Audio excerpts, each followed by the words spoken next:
Hey guys, this is Mara and welcome back to my Art Break Life. Thank you so much for joining me on my evening art breaks. It means so much to me that you would take your time out of your day and just spend a little time with me. Currently, I'm continuing my journey through Harry Potter and the Sorcerer's Stone, which is book 1 of the series, and I am on chapter 3.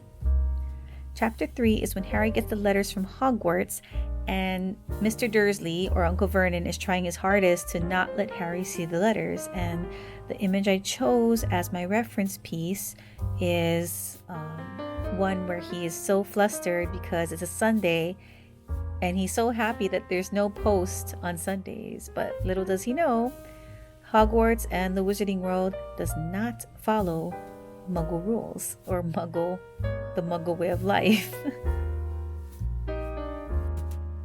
And I decided to continue my journey with oil paints because it was pretty fun doing the chapter before this in oil paint as well. And I had a bad start to this painting because as I was mixing the colors, I felt like they weren't mixing to the right colors that I wanted them to be, which made me doubt myself from the very beginning. And what also set me up for procrastination of starting this piece was because I was so successful with the piece before it. I even said in my last video that I'm scared of how this one will turn out because I'm thinking it may not be as good as the last one I did. So unconsciously, I put this self-doubt in my head, which kind of set me up for trouble from the very start, which is something I've always done ever since I was young. Like many of you out there, we've all suffered from self-doubt and fear when it comes to producing something of quality, whether it's art, music, sports, whatever it is you're into. And when I was young, when I discovered I was quote unquote good at art, meaning better than a circle head and some peg legs and a triangle body, I put this self-imposed pressure on myself to improve. And when things didn't look good, I felt like I failed. And every night I would tell myself I'm going to draw one complete piece every night. So I'd pick some kind of reference image, usually from a manga or a comic or, some kind of cartoon or anime I was watching. And I would try to draw that one piece to the best I could.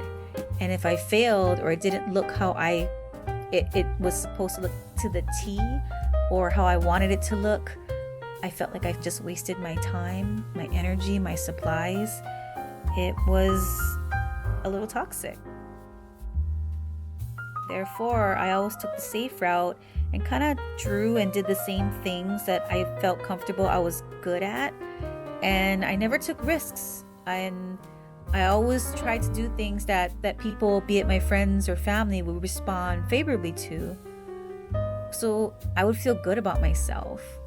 And I had set that expectation for myself so high that I could never hit it unless I was like a photocopier and I drew things exactly how it looked like in real life. And there was no style, no illustration, nothing but perfection. And as I got older, after I finished art school and all that, I just stopped doing art because I felt like I didn't need the stress or pressure of trying to do something that was frustrating me when I had kids and a job, to do every day. I had more important things at the time to worry about. And I still do. It's not that has gone away. It's just things have changed a little, at least in my mindset. But now that I found my way again with art, I still have these bad habits of self-doubt, fear, and high expectations and pressures to get it done right. And it's to the point where sometimes I don't even feel like doing art, or I don't even feel like taking my art breaks. And that's when I have to kind of slap myself in the head or snap myself out of it and just basically get out of my own head. Because that's not the reason why I came back to doing art. I mean, it's nice and all to post your drawings on social media and, get a like here and there, but that's not the reason why you do it or the reason why I was doing it. I came back to art because it made me feel happy and accomplished. It gave me these moments of freedom where I could just kind of zone out and just kind of open my mind and just let things flow. And I have to keep reminding myself of this because like everyone else, I have bad habits that I fall back onto. It took me a lot longer to learn this than it should have, but especially in this day and age of social media and technology, nobody cares about what you do, what your art looks like, anything like that. So long as you're not doing anything destructive or harmful or hurtful to others or yourself, nobody really cares. Everybody is pretty much out for themselves. Every day, people are trying to figure out ways to hack the algorithm to get noticed. So when you put your piece out there, who knows if your piece of art that you're not very proud of that you put out there will get noticed or not. If you look at great artists out there like Van Gogh and, Picasso or whatever, they're known for a lot of their pieces, but they have their little sketchbooks where they do pretty bad jobs, and they all started from somewhere. So growth takes time, and not every one of your pieces is going to be like banger hits, and so I have to keep reminding myself about that. I know my time is limited to my little evening art breaks. It's not very long, just a few hours to kind of just do the thing I do before midnight hits and I have to go to bed. And because the time is short, sometimes I feel like the pieces or things I do work on has to be like perfect, or it has to be like amazing to me.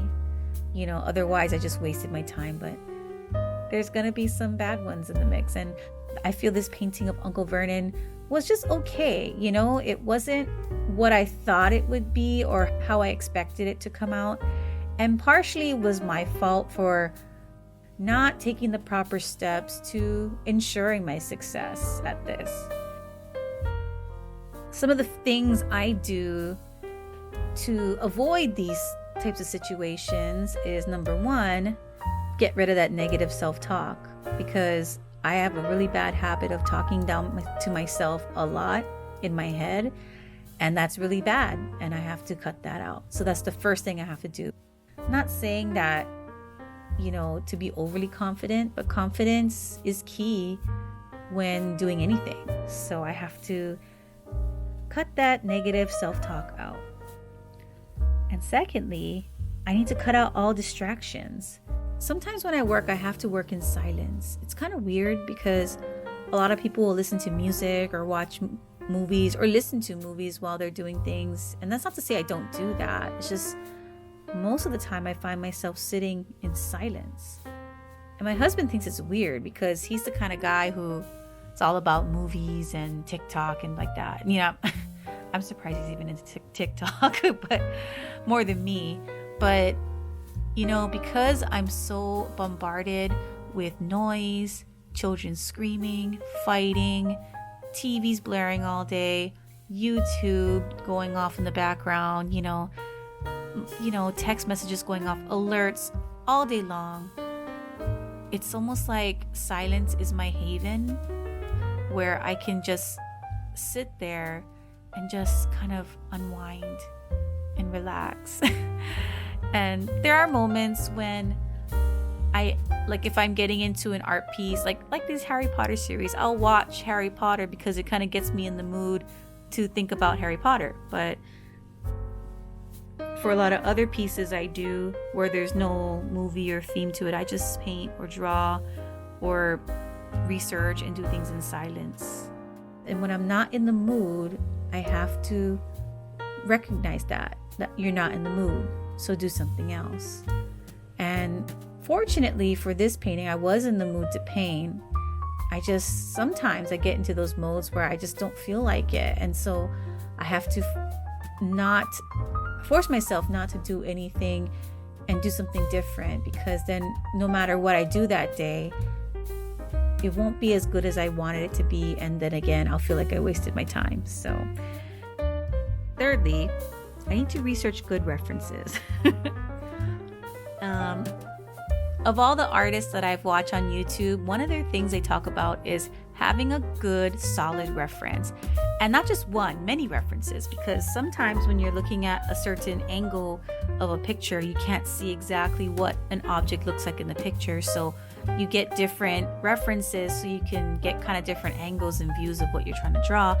And I need to work on finding better references. So when I do my drawings or sketches or thumbnails, I can do it more confidently. I need to allow myself to make mistakes and not let it stop me from continuing on. It's all part of the process and part of practice, because not every piece is going to be a beautiful masterpiece. Even though I post on YouTube or on Instagram or any kind of social media platform of my art, I have to again remind myself, your art is for you. You're not being commissioned or being asked to draw a certain thing. You're just doing it for yourself. So just do things that make me happy. And don't get so caught up in things if they don't turn out. This Harry Potter series I'm doing is not about making really nice pictures, although that would be a nice result to my efforts I put in, but it's really about learning a new medium, or revisiting a medium actually, because I've done oil painting many years ago, but relearning it and maybe getting a little better at it. It's about the process and how it makes you feel while you're doing the process, even if it doesn't come out very great, and sometimes the things that don't come out the greatest are the things you learn the most from. So if you're out there struggling about starting a piece or trying a new medium, or just getting into art at all, don't let the fear of making a bad piece of art stop you. It's not about what other people think about your art, it's what you think.